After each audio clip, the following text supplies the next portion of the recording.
Para ulama-ulama kita, amin Allahumma amin. Hadirin hadirat, lebih-lebih segenap para wali santri semuanya, yang semoga kita semua diberi kesehatan dan panjang umur oleh Allah Subhanahu wa taala, diberi rizki yang berkah, amin, diberi keselamatan dan kebahagiaan dunia sampai akhirat dengan syafaat Al-Quran, amin Allahumma Allahumma sholli ala Muhammad. Masih semangat Bu? Niki bahasanya bahasa apa niki? Bahasa Indonesia atau bahasa Jawa? Campur mawon ya. Bapak-bapak, ibu-ibu, semua yang dirahmati oleh Allah Subhanahu wa taala. Setelah kita ditakdir oleh Allah menjadi umat termulia dengan sebab Nabi termulia, yakni Nabi kita Muhammad sallallahu alaihi wasallam. Masyaallah Muhammad. Sehingga nanti di akhirat surga itu terkunci rapat, tidak bisa dimasuki oleh satupun nabi, satupun umat terdahulu kecuali kita dan Nabi Muhammad memasuki surga terlebih dahulu. Alhamdulillah, ini kemuliaan yang sudah tiada tara. Akan tetapi Allah Subhanahu wa taala berkah Nabi Muhammad menambah dua kemuliaan untuk kita umatnya Rasulullah. Dan dua-duanya ini bisa menolong kita kelak di akhirat. Sebagaimana disebutkan dalam salah satu hadis Nabi Shallallahu Alaihi Wasallam yang ditulis oleh Al-Imam Al-Mundiri dalam salah satu kitabnya, Inna syama wal Qur'ana yashfa'ani lil abdi yaumal qiyamah. Sesungguhnya puasa dan Al-Quran keduanya itu bisa mensyafaati, menolong seorang hamba kelak di hari kiamat. Alhamdulillah, mulianya kita jadi umatnya Rasulullah Muhammad SAW ditambah dua kemuliaan. Mulianya kita dengan puasa Ramadan dan Al-Quran. Puasa Ramadan sebentar lagi akan kita masuki. Semoga kita panjang umur dalam kesehatan, amin Allahumma. Sing asem aurat, mugi-mugi waras, amin Allahumma. Yang darah tinggi biasanya kumat, semoga nanti Ramadan sehat walafiat, bisa full 1 bulan puasa, amin Allahumma. Hadirin hadirat yang dirahmati oleh Allah Subhanahu wa taala. Pertama, tambahan kemuliaan untuk kita umat Nabi tadi kita bahas dulu. Pertama, Al-Quran. Al-Quran ini sebagaimana tadi disebutkan oleh Pak Yai Abdul Rahim, bahwasanya Al-Quran ini mukjizatnya Nabi Muhammad SAW yang terbesar dan mengungguli seluruh mukjizat para nabi. Karena tidak ada satupun mukjizat yang masih ada sampai sekarang kecuali satu saja, yakni Al-Quran yang dibawa oleh Rasulullah SAW. Allahumma sholli ala Muhammad. Karena itu Al-Imam Busiri dalam qasidah burdahnya beliau mengatakan, damat ladaina fafaqat kulla mu'jizatin minan nabiyina idja'at walam tadumi.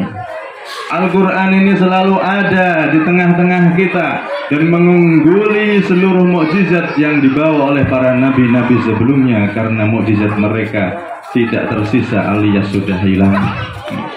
Dan Al-Quran ini, hadirin hadirat yang dirahmati oleh Allah, adalah satu kitab yang tadi disebutkan juga oleh pengasuh, bahwasanya Al-Quran ini di dalamnya terkumpul semua segala sesuatu.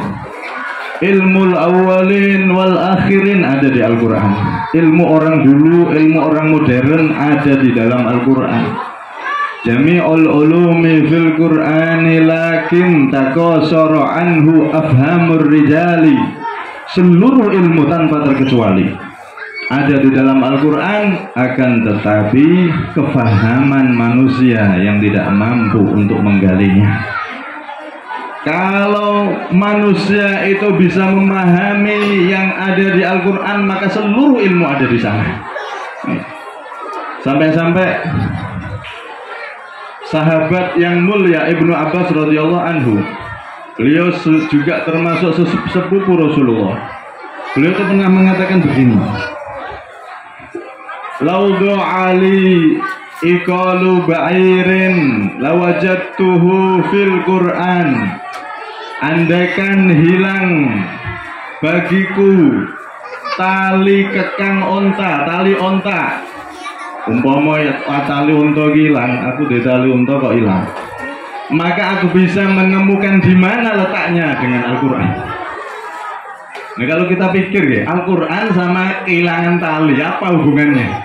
Tapi kata beliau, tali yang hilang itu bisa aku cari melalui Al-Quran. Dengan Al-Quran yang tersirat di Al-Quran, yang terkandung di Al-Quran, aku bisa mengetahui di mana tali itu. Subhanallah. Musalla Muhammad. Karena itu beliau juga mentarjih pendapat yang mengatakan, mengunggulkan pendapat yang mengatakan bahwasanya Lailatul Qadar nanti pas Ramadan itu jatuh di malam 27. Beliau cenderung ke pendapat itu. Ketika ditanya, wahai Ibnu Abbas, kenapa engkau mengatakan demikian? Maka karena di Al-Quran seperti itu, isyaratnya seperti itu. Maksudnya gimana? Iya, Lailatul Qadar itu disebut 3 kali. Inna anzalnahu fi lailatul qadar. Wa ma adraka ma lailatul qadar. Lailatul Qadri khairum min alfi syahr.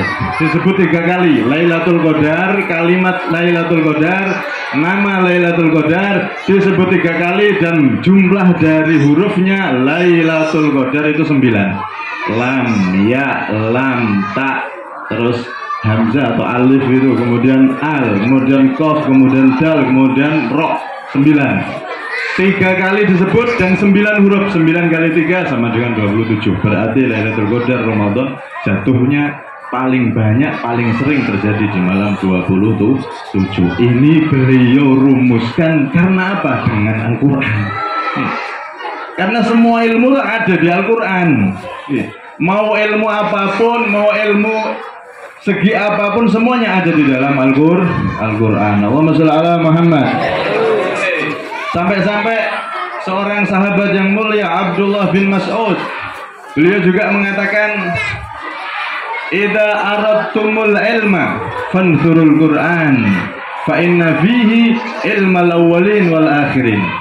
Kalau kalian wahai umat Nabi Muhammad kepengen dapat ilmu, kepengen menguasai ilmu, semua ilmu bisa didapat, semua ilmu bisa dipelajari, maka fanzurul Quran, sebarkan Al-Quran, baca, pelajari Al-Quran.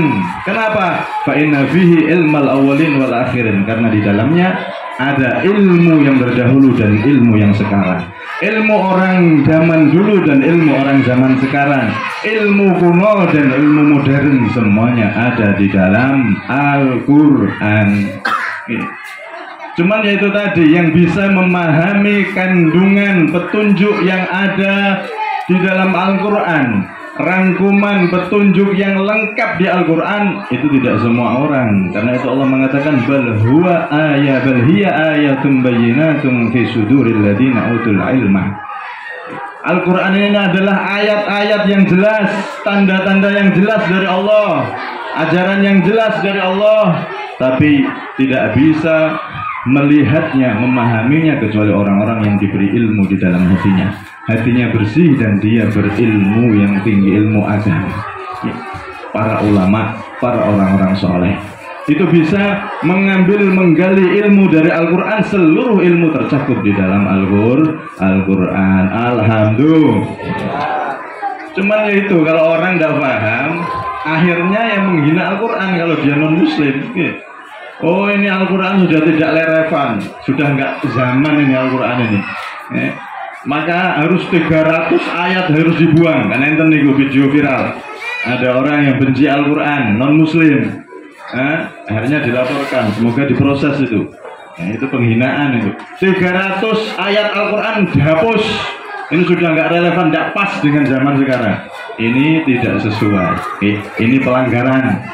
Karena itu kalau mau memahami Al-Quran dengan sebenarnya, maka seluruh ilmu baik yang dulu atau modern ada di Al-Quran.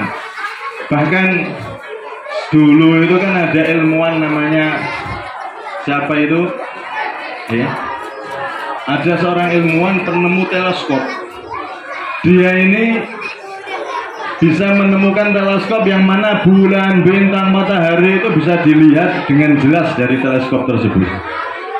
Yang mana sebelum itu di sebagian ajaran agama lain mengatakan bintang, langit, matahari itu seperti lampu yang nempel di langit, jadi tidak bergerak. Akhirnya ilmuwan ini meneliti, benar tak itu? Dilihat dengan teleskop, ternyata tidak. Bintang, bulan, matahari semuanya berputar, semuanya bergerak, tidak ada yang seperti lampu nempel diam, tidak ada. Nah, dan subhanallah, ketika mereka dengan susah payah meneliti itu, di Al-Quran sudah disebutkan oleh Allah subhanahu wa ta'ala, wasyamsu tajri limustaqarril laha dzalika taqdirul azizil alim. Matahari itu berputar sesuai dengan porosnya, jadi berputar, beredar, tidak diam seperti lampu, enggak. Itu sudah disebutkan 1400 lebih tahun yang lalu, dibawa oleh Nabi Muhammad di dalam ayat Al-Quran. Tidak perlu repot-repot, capek-capek neliti, di Al-Quran sudah disebutkan. Alhamdulillah. Makanya Pak Bu, kalau anak-anak kita ini pengen jadi anak-anak yang cerdas, yang maju, yang modern ilmunya, harus dekat dengan Al-Quran. Al-Quran sudah kandungan ilmu dari dulu. Zaman sekarang ilmu modern, ilmu penelitian apapun ada di Al-Quran sudah. NASA naik ke bulan, kemudian di bulan sana ditemukan garis yang begitu panjang, diteliti, ternyata garis itu membelah bulan. Disimpulkan oleh NASA bahwasanya bulan dulu pernah terbelah jadi dua. Ini diteliti, menghabiskan jutaan dolar, bukan cuma rupiah, dolar nih Pak. Nek gitu ku bakso kalem nih ya mah. Jutaan dolar habis sampai pada kesimpulan bulan dulu pernah terbelah jadi dua. Di Al-Quran sudah dikabarkan, iqtarabatis sa'ah wan syaqqal qamar, kiamat dekat, wan syaqqa, dan benar-benar telah terbelah al-qamaru, itu rembulan. Di Al-Quran sudah ada, penelitianmu kuno. Setelah Al-Quran sudah menyebutkan. Alhamdulillah. Karena itu anak-anak kita kalau pengen maju, benar-benar pinter, benar-benar cerdas, harus didekatkan dengan Al-Quran dan ilmu yang bersumber dari Al-Quran, yakni ilmu agama. Sebaliknya kalau jauh anak-anak kita dari Al-Quran, maka pinternya hanya sekedar seperti gambaran, kayak foto saja, tidak ada aslinya. Ada foto, sampai lihat foto, ada pemandangan indah, tapi kalau kita masuk tidak bisa foto. Begitu juga orang yang cuma cerdas otaknya, tapi hatinya tidak cerdas dengan Al-Quran, dengan cahaya Al-Quran, itu seperti gambar aja. Kelihatannya cerdas, titelnya tinggi, Masya Allah, S1, S2, S3, ST, STLR, campur-campur sudah. Titelnya tinggi, tapi ternyata ketika jadi pejabat pemangku rakyat kebijakan, ternyata dia malah menghabisi dana negara alias korupsi. Naudzubillah min dzalik. Tidak pernah belajar Al-Quran, baca Al-Quran tidak bisa. Salam aja, assalamualaikum warahmatullahi wabarakatuh, nggak bisa. Salam aja tidak bisa, apalagi baca Al-Quran. Pinter, tapi ternyata koruptor. Sampai kira orang-orang yang korupsi itu orang bodoh? Enggak, pinter semua tuh. Tidak ada ceritanya KPK nangkap orang yang tidak pernah sekolah. No, ditangkap KPK itu semuanya orang-orang pinter, titelnya tinggi, bukan hanya S1, S2, S3, dokter, profesor bahkan. Tapi karena mereka jauh dari Al-Quran, akhirnya kayaknya pinter, tapi ternyata cuma gambar aja, tidak ada isinya. Naudzubillah min dzalik. Pinter tapi hakikatnya bodoh. Kok bisa bodoh? Sampai saya gambarkan begini. Ada listrik, tulisan tegangan tinggi, dilarang mendekat. Kemudian ada anak kecil tidak bisa baca, mendekat ke setrum, meninggal. Ini wajar apa enggak? Wajar, karena anak kecil tidak bisa moco. Tapi kalau ada profesor, doktor, S1, S2, S3, SS tadi itu, sudah tahu tegangan tinggi, bahaya, dia malah dekat. Nggak cuma dekat, malah dipegang. Ini orang pintar apa orang bodoh? Ya bodoh. Ya gelarnya memang hebat, tapi bodoh hakikatnya. Begitu juga orang yang dia itu cerdas otaknya saja, tapi hatinya kosong dari Al-Quran, itu seperti itu. Nah, kelihatannya cerdas, kelihatannya tinggi jabatannya, ternyata orang bodoh, bukan haknya diambil. Na'udzubillah min dzalik. Karena itu kita kalau pengen anak-anak kita ini maju, satu syaratnya, cuman ini aja. Dekatkan anak-anak kita sedekat-dekatnya dengan Al-Quran. Agungkan Al-Quran. Dukung anaknya untuk selalu membaca Al-Quran. Belajar di TPQ, ditingkatkan tahfidz, ditingkatkan nanti masukkan pesantren. Pesantren yang aswaja Ahlussunnah wal Jamaah. Zaman sekarang itu kalau menurut saya Pak Bu, itu wajib setelah DPQ, setelah madrasah di rumah, nanti kalau udah besar masukkan ke pesantren. Bahaya soalnya zaman sekarang. Lebih-lebih perempuan sekolah kalau tinggi tidak di dalam pesantren, berbahaya. Berbahaya Pak. Allahumma sholli ala Muhammad. Karena itu dekatkan anak-anak kita sedekat-dekatnya dengan Al-Quran dan dukung pendidikan Al-Quran anak-anak kita. Orang-orang dulu itu Pak, saya cerita nih. Ibu, halo. Ibu, ngantuk Bu? Ngantuk apa melongo ini? Orang-orang dulu itu kalau sudah masalah pendidikan Al-Quran nomor 1, top sudah. Zaman dulu tuh disebutkan di kitab Fawaidul Mukhtarah. Itu di sana ada seorang imam namanya Ibnu Abi Zaid Al-Qirawani. Beliau itu memasukkan anaknya di TPQ. Kemudian anaknya sudah bisa baca Al-Quran, sudah dapat 1 hizib, mas gampangnya 1 lembar, sudah dapat beberapa, itu baru beberapa lembar aja, 1 hizib. Maka ketika tahu itu dia datangi ustadznya, dia datangi gurunya, dikasih semi'ata dinar, 100 dinar. Dinar itu Pak Bu, 1 dinar itu kepingan uang logam, kepingan terbuat dari emas, itu dinar. Kalau uang logam kepingan terbuat dari perak, itu dirham namanya. Zaman dulu kan uangnya bukan uang kertas, tapi kepingan emas dan kepingan perak. Dinar ini kepingan emas. Kalau dirupiahkan di zaman sekarang, 1 keping dinar itu sama dengan 2, sekian juta, 2,2 atau 2,3 juta. 2.300.000 dikasih 100 keping dinar untuk ustadznya yang telah ngajari 1 lembar anaknya dari Al-Quran. Ini Imam Ibnu Abi Zaid Al-Qirawani.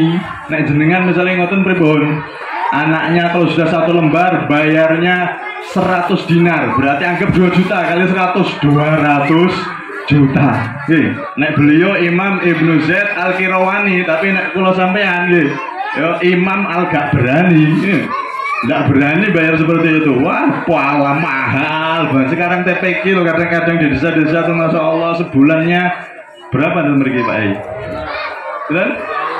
25. Ya Allah, 1 harinya 1000 udah ada. Ngono kan pengen ahli Al-Quran itu ya. Orang dulu baru selembar, mereka ngasih dengan sukarela, dengan cara bahasa Jawa ini tepo seliro. Zaman dulu begitu. Ngasih 100 dinar Pak Bu. 100 dinar dikali 2 juta, 200 juta. Kenapa? Karena mengagungkan Al-Quran. Sebab Al-Quran ini agung, Al-Quran ini mahal. Anak kita kalau sudah bisa baca Al-Quran 1, 2 huruf, 1, 2 ayat, Masya Allah, beruntung itu orang tuanya di dunia dan akhirat. Alhamdulillah. Ada lagi namanya Imam Muhammad Al-Baqir, sama Pak. Orang-orang dulu tuh kalau kita buka cerita-ceritanya, subhanallah, mengagungkan Al-Quran luar biasa. Imam Muhammad Al-Baqir ini, beliau punya anak namanya Ja'far As-Shadiq. Ja'far Shadiq. Nih. Imam Ja'far Shadiq pas ketika masih kecil dimasukkan ke TPQ sama beliau, dimasukkan ke TPQ. Masuk ke TPQ, selesai bisa baca Al-Fatihah. Pulang orang tuanya tahu bisa baca Al-Fatihah. Masya Allah, saking senengnya Pak. Yang ngajari Al-Fatihah itu diantar diantar 120 onta hadiah untuk yang ngajar Al-Fatihah. Baru Al-Fatihah 120 onta. Satu ontanya itu sekarang berapa? 30-50 juta kali 120 ekor. Pinten nih. Waduh, gak iso ngitung. Ini tinggal matematika. Ya Allah, itu Al-Fatihah saja. Saking senengnya orang dulu, saking mengagungkannya orang dulu dengan Al-Quran, mereka begitu menghargai orang-orang yang mengajarkan Al-Quran. Dan TPQ Darul Fa'arah ini 25.000, tahun depan Masya Allah dinaikkan 50.000. Yakin langsung tambah ini berarti. Masya Allah, orang sekarang dinaikin TPQ 25 sekarang 50.000. Mahalnya ya Allah, mbak minyak gorengmu, larang minyak gorengmu guys. Sama dengan anak pas kepesangan kan kita bandingkan Al-Quran dengan minyak goreng seliternya 50.000 saat ini. Ya Allah, madrasah ataupun TPQ semacam ini adalah tempat di mana anak-anak kita itu dididik dan didekatkan dengan Al-Quran, menjadi orang yang insya Allah soleh dan soleha dengan Al-Quran. Amin, Allahumma amin. Karena itu Pak Bu, sampean semua, walaupun di TPQ-nya cuma 25.000 sebulan, kalau bisa itu dinambah sendiri. Nah, rezekinya banyak, tambah yang banyak. Sampai tidak ada ruginya ngasih orang yang ngajari Al-Quran itu. Saya pernah menyampaikan, Al-Habib Muhammad bin Haji Assegaf itu pernah ngomong, man a'ana taliba ilmin walau bi qalamin maksur fa'aka'annama banal ka'bah sab'ina marrah. Barang siapa yang membantu pencari ilmu dengan pulpen yang pecah, pulpen pecah anggap harga 2.000, pulpen yang pecah paling jelek maksudnya, diberikan pada pencari ilmu agama, maka orang tersebut pahalanya begitu besar. Karena ilmu agama ini adalah warisannya Nabi Muhammad, begitu juga Al-Quran mukjizatnya Nabi Muhammad, maka dia diberi pahala besar oleh Allah seperti membangun Ka'bah 70 kali. Alhamdulillah. Nah, bangun masjid 1000 biasa, masjid bisa dibangun. Tapi kalau Ka'bah, sampean bangun Ka'bah satu aja di Kota Waringin ini, maka geger sedunia. Mungkin Ka'bah yang dibuat haji dipindah ke Kobar, tidak bisa. Ka'bah cuma satu dan tidak ada yang bisa bangun Ka'bah lagi, cuma satu-satunya di Mekah. Ini andaikan orang yang mengeluarkan rizkinya untuk mencari ilmu senilai 2.000 rupiah saja, seperti membangun 70 Ka'bah. Alhamdulillah. Apalagi orang-orang yang dididik Al-Quran, apalagi anak sampean sendiri, maka biaya yang dikeluarkan semakin besar, maka di situ semakin mendapatkan kemuliaan dari sisi Allah Subhanahu wa Ta'ala. Alhamdulillah. Makanya guys, nah niki mungkin tahun depan dimudah nih, guys. Amin, Allahumma. Halo wali santri, halo. Sinyalnya ada ini. Halo. Setuju? Nah, dinaikkan, guys. Nah, kadang-kadang kita itu kursus matematika bayarnya berapa? 100.000, 200.000 siap. Murah itu. Kursus bahasa Inggris berapa? 200.000. Murah itu. Tapi TPQ berapa? 25.000, 50.000. Waduh, mahal nih. Kenapa sih kalau untuk agama seakan-akan kok mahal besar gitu? Padahal 25.000 itu Pak, ya Allah, nak dikalkulasi satu hari tidak ada 1.000 rupiah, tidak ada. Uang 1.000 sekarang udah jarang ditemukan. Masalah Muhammad. Ada 2.000. Yang 1.000 itu sudah jarang, uang 1.000 sekarang itu. Kalau di daerah saya sana, ya apalagi yang koin-koin itu, waduh sudah tidak ada seakan-akan. Ini orang-orang tua, para orang tua harus benar-benar perhatian. Agar apa Pak? Yang pengajar-pengajar Al-Quran itu didik anak kita tuh semakin semangat. Kalau orang tua dukung, maka yang ngajar juga semangat. Tapi kalau orang tua sudah 25.000 tapi nunggak sampai 5 bulan tidak dibayar, ya Allah, ini buatnya anak enak di kamar, anaknya ngaji pas tidak enak dikekno gurune, ya Allah. Naudzubillah min. Ada model seperti itu Pak, Bu, wali santri, halo. Ada. Kalau ada terus maju selfie sama saya sini. Tak museumkan nanti. Nah, kita benahi. Untuk agama harus lebih besar. Untuk agama harus jor-joran, harus lebih dermawan. Karena itu adalah aset untuk anak-anak kita agar jadi anak-anak yang soleh dan solehah, yang mana buahnya ini tidak berhenti kalau anak kita bisa baca Al-Quran. Sudah bisa baca Al-Quran itu Masya Allah. Apalagi diteruskan ilmu agamanya. Sampai-sampai dulu diceritakan di zaman Bani Israel itu Pak, Bu. Allahumma shalli ala Muhammad. Sudah kelamaan apa belum ini? Dulu di zaman Bani Israel itu ada ibu yang punya anak yatim, suaminya sudah meninggal. Pas saat itu dia sudah bisa agak besar, sudah bisa dimasukkan ke madrasah, dimasukkanlah oleh ibunya ke madrasah.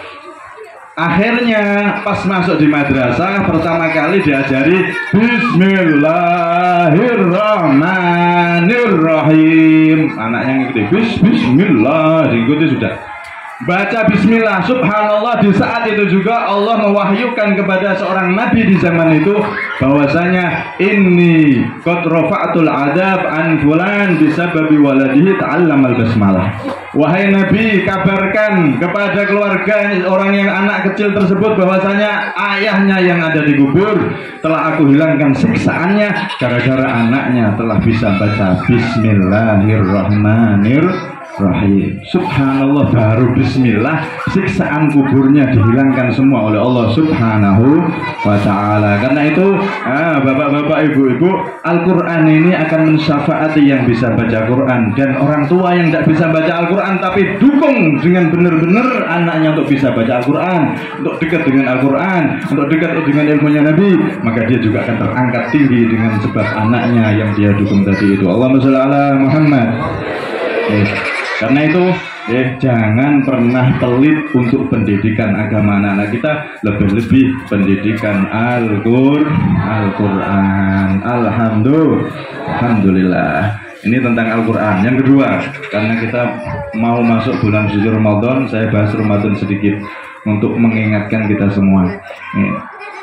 Yang kedua, tambahan kemuliaan yang diberikan oleh Allah untuk kita umat Nabi adalah bulan suci Ramadan.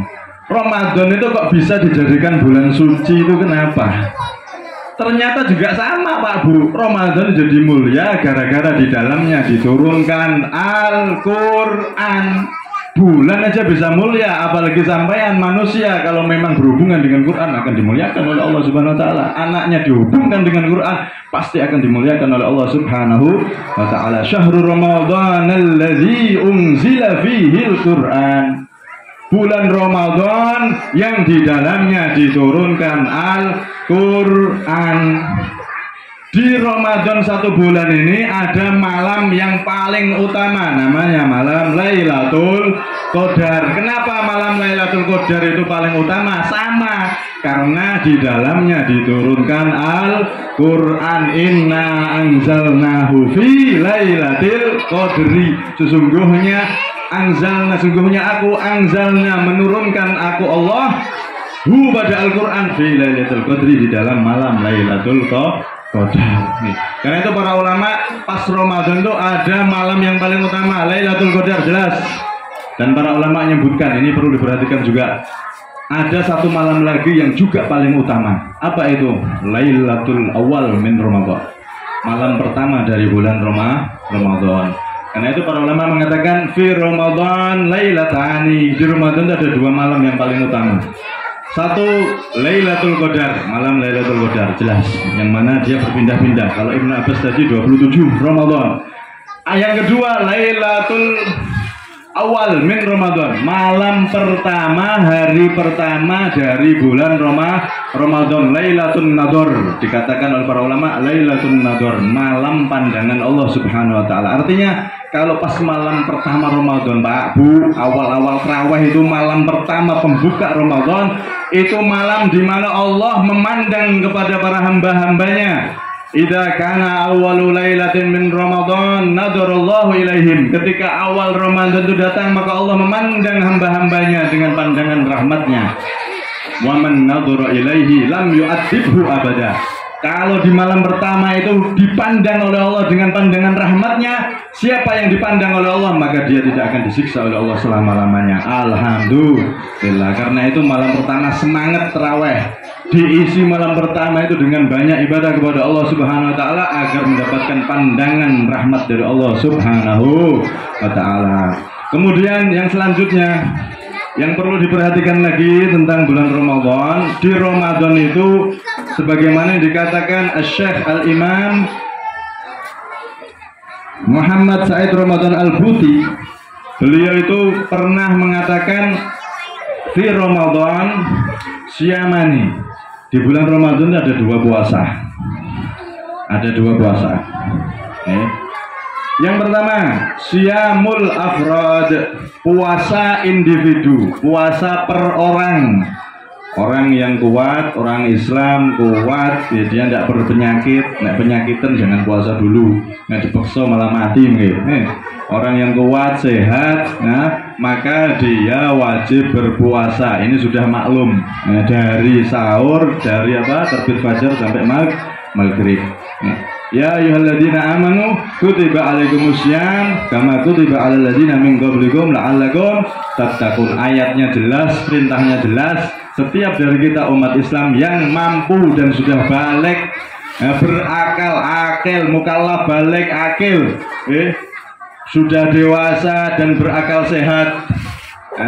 Kalau akalnya tidak sehat alias never atau gila, ya tidak wajib puasa. Atau sakit tidak mampu, maka tidak wajib puasa. Nanti kalau sudah sembuh dikodoi setelah Ramadan.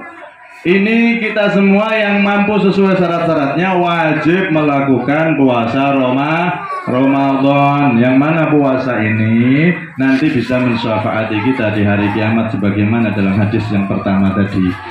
Bisa mensyafaati orang yang mana dia itu ketika di akhirat mau dimasukkan ke neraka oleh Allah, maka karena dia di dunia dulu berpuasa Ramadan dengan sungguh-sungguh, dia pun dibebaskan oleh Allah Subhanahu wa taala dari siksa api neraka dengan syafaat Ramadan. Jadi Rasulullah pernah ngomong sama para sahabatnya, manil muflis, wahai sahabat-sahabatku, siapa itu orang yang bangkrut?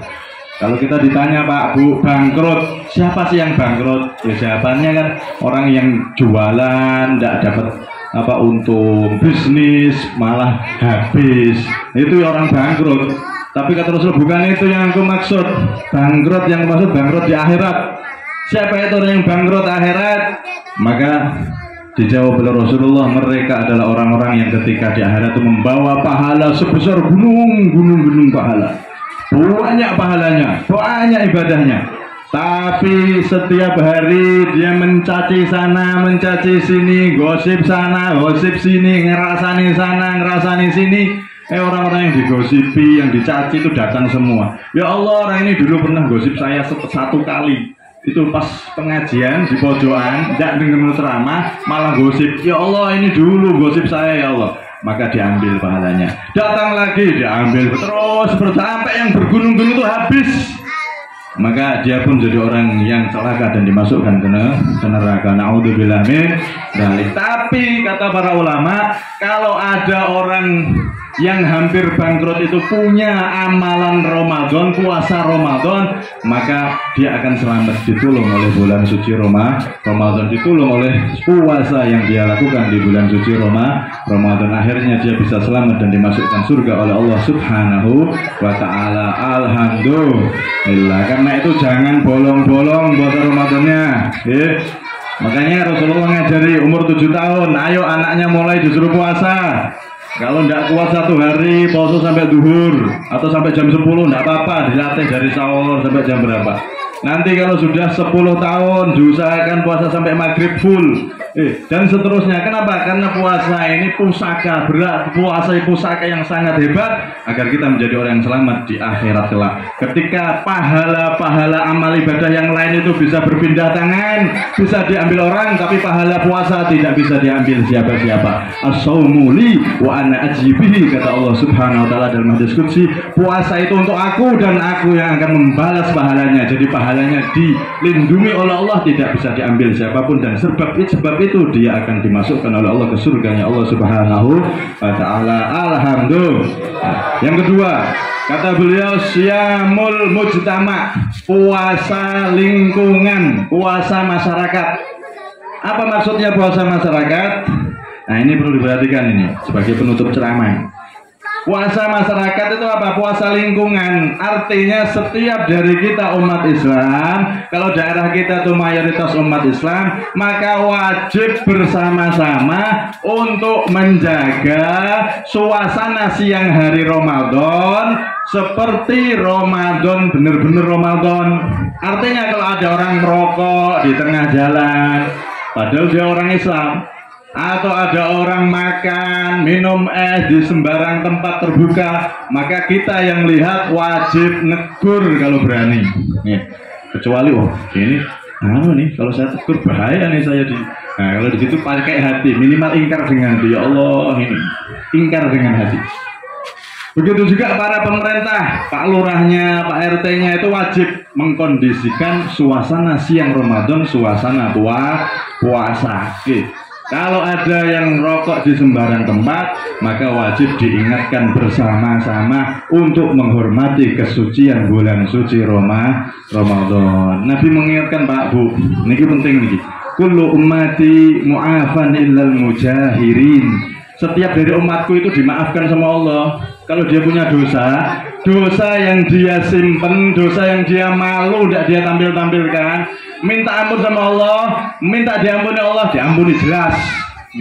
Ilal mujahirin, kecuali orang-orang yang menampakkan dosanya atau bangga dengan dosanya, sudah tidak puasa, tidak punya malu, merokok sembarang tempat. Kenapa kok merokok? Puasa Ramadan. Saya ini lagi ada udzur. Apa? Sakit apa? Sakit panu. Ya Allah, panu. Ini orang padahal muslim. Kalau tidak muslim kita tidak bahas itu. Terserah mereka. Ini orang Islam tapi ngerokok di sembarang tempat padahal di siang bulan Ramadan. Ini sama halnya orang yang bermaksiat dan menampilkan maksiatnya. Orang seperti ini nggak akan diampuni oleh Allah Subhanahu wa taala. Bahaya. Artinya sulit diampuni oleh Allah Subhanahu wa taala. Karena itu kalau kita tidak puasa, Pak Bu, misalkan ada yang tidak puasa, maka jangan ditampilkan bahwasanya kita tidak puasa, tapi harus malu karena di bulan Ramadan kita hormati kesucian bulan suci Ramadan. Nah, satu cerita sebagai penutup. Nanti di hari kiamat itu, Pak Bu, ada orang-orang yang dia ini dihajar oleh malaikat, dikeroyok sama malaikat ini. Sampai kalau bayangkan ada perampok ketangkep sama penduduk desa di masa kalau tidak di stop bisa mati itu Bapak belur sudah. Seperti itu ada manusia yang dihajar habis oleh para malaikat sampai orang-orang yang di hari kiamat itu ketakutan semua lihat itu, nggak tega. Ini kalau ngajar manusia sama manusia aja sudah parah kok. Nah, ini yang ngajar para malaikat, bayangkan itu. Akhirnya mereka ketakutan semua. Maka Rasulullah saat melihat itu, dilihat ternyata salah satu umatnya, beliau pun turun kemudian mau mensyafaati umatnya yang sedang dihajar malaikat itu. Maka malaikat itu ngomong, ya Rasulullah, apakah engkau ingin mensyafaati orang man khasmuhu Ramadan? Apakah engkau ingin mensyafaati orang yang musuhnya adalah bulan suci Ramadan? Dia di dunia ini dulu bermusuhan dengan Ramadan, dia tidak peduli Ramadan, dia rokok, makan, minum seenaknya di luar, tidak peduli kehormatan bulan suci Ramadan. Ini nantang Ramadan, wahai Nabi, apakah engkau mensyafaati orang seperti ini? Maka apa kata Rasulullah? Rasulullah pun mundur dan tidak ada. Beliau mengatakan, ana bariun mimman khasmuhu Ramadan. Aku putus hubungan, aku tidak akan mensyafaati orang yang musuhnya adalah bulan suci Ramadan. Orang yang di dunia bermusuhan dengan bulan suci Ramadan, dengan tidak menghormati sama sekali kesucian bulan suci Ramadan, makan minum di sembarang tempat, dia tidak malu padahal di situ siang hari Ramadan. Na'udzubillah min Karena itu hati-hati, ya. Ramadan ini adalah hadiah besar dari Allah agar kita tidak jadi orang bangkrut. Disafaati, banyak dosa, banyak maksiat bisa disafaati dengan bulan suci Ramadan. Dan Al-Quran ini adalah dua hal tambahan kemuliaan bagi kita umatnya Nabi Sallallahu Alaihi Wasallam. Dekatkan Al-Quran. Orang tua yang tidak bisa baca Al-Quran jangan sampai diwariskan sama anaknya. Terus dia semua Al-Quran, anaknya tidak bisa baca Al-Quran, cucunya tidak bisa baca Al-Quran, cucunya lagi tidak bisa. Ya Allah, padahal punya anak 12 tapi dikejar bahasa Inggris, kejar matematika, kejar S1, S2 itu bagus Pak Bu. Tapi kalau tidak bisa baca Al-Quran rugi. Al-Quran harus jadi tujuan hidup daripada kita dan anak-anak kita, serta wasiatkan kepada cucu-cucu kita untuk selalu dekat dengan Al-Quran dan selalu berpuasa bulan Ramadan, karena dua-duanya adalah anugerah besar dari Allah yang bisa menolong kita kelak di hari kiamat. Kita hidup di dunia tidak akan lama, hidup di dunia sementara, mau tidak mau, kadang di kanan kiri kita sekarang sudah tidak ada. Dulu kemarin pas Idul Fitri bisa kita lihat, tapi sekarang sudah tidak ada dan tidak terlihat sama sekali, tidak akan terlihat lagi. Begitu juga kita semuanya berjalan. Waktu ini seperti roda yang mengantar kita untuk menuju gerbang akhirat. Mau tidak mau kita akan sampai di sana, dan bekali kita dengan dua hal ini khususnya, dan ibadah kepada Allah Subhanahu wa Ta'ala. Semoga menjadi ilmu yang manfaat dan kita semua tertulis menjadi ahli Quran, dan kita semua kelak nanti ketika Ramadan datang kita diberi umur panjang satu afiat dan tertulis menjadi ahli Ramadan, ahli Quran, ahli Ramadan, dan mendapatkan syafaat dari keduanya. Amin Allahumma amin. Bisa masuk surga bersama Nabi Muhammad, bisa masuk surga tanpa dihisab, tanpa harus mampir neraka terlebih dahulu, tapi langsung tanpa dihisab masuk kepada surganya Allah bersama Rasulullah. Amin Allahumma amin. Amin Allahumma amin. Amin Allahumma amin. Kurang lebihnya minta maaf ada ini. Wal afu minkum. Assalamualaikum warahmatullahi wabarakatuh.